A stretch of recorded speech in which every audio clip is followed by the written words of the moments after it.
On September 19, 1846, on the feast day of Our Lady of Sorrows, Virgin Mary appeared in a small village called La Salette near Cor, 1,800 meters above sea level in the Diocese of Grenoble in France. She appeared to two small children who were looking after the cattle. They were Melanie Calvat and Maximin Giraud. And here is the message of Our Lady to the children at La Salette.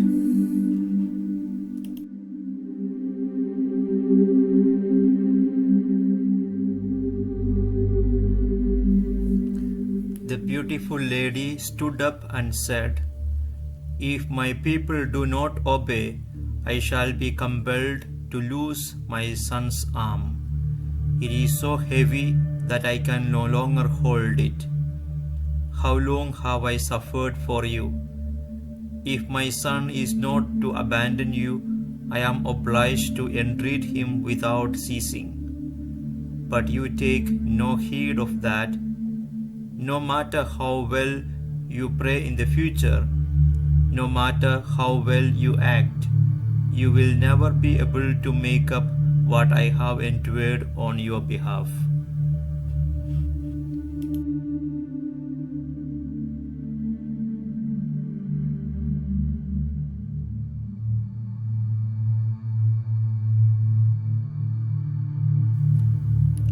I have given you 6 days to work.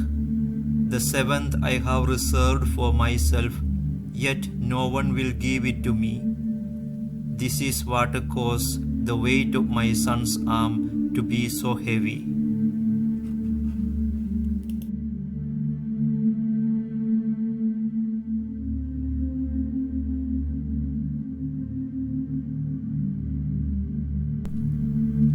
If the harvest is spoiled, it is your own fault. I warned you last year by means of the potatoes. You paid no heed.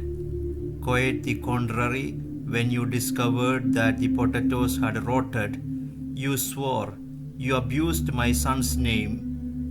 They will continue to be spoiled, and by Christmas time this year there will be none left. Seeing the puzzled look of the children, Mary changed from French to the local dialect in order to make herself better understood. If you have wheat, it will do no good to sow it, for what you sow the vermin will eat, and whatever part of it springs up will crumble into dust when you thresh it. A great famine is coming. But before that happens, children under 7 years of age will be seized with trembling and die in the arms of those holding them. The others will pay for their sins by hunger. The grapes will rot and the walnuts will become worm-eaten.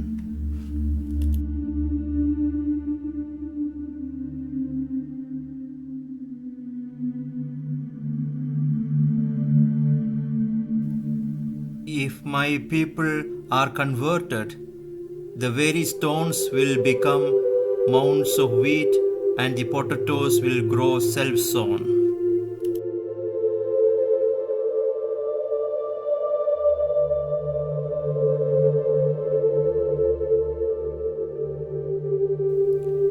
Do you say your prayers well, my children?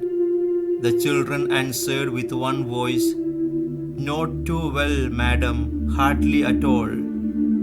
The lady said, "Ah, my children, it is very important to do so at night and in the morning. When you don't have time, at least say an Our Father and a Hail Mary, and whenever you can, say more."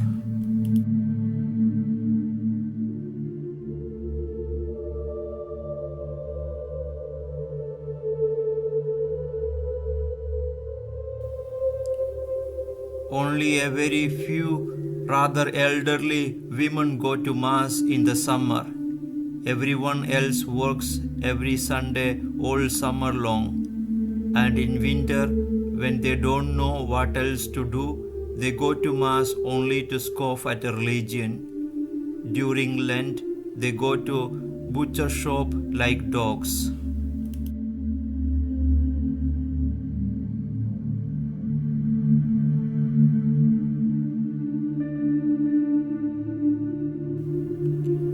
Have you ever seen spoiled wheat, my children?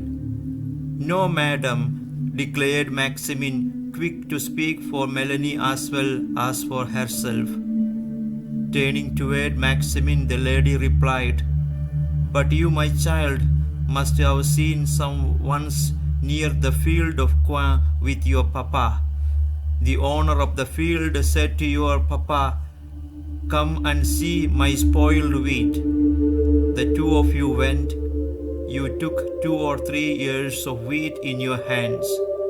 You rubbed them together and they crumbled into dust. Then you came back from corn. When you were only a half hour away from Kor, your papa gave you a bit of bread and said, 'Here, my son, eat some bread this year anyhow.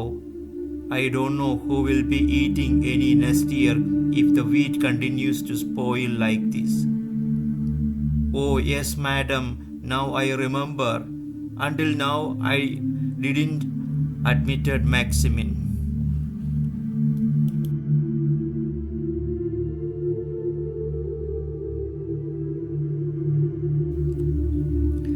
The beautiful lady concluded, no longer in dialect but in French.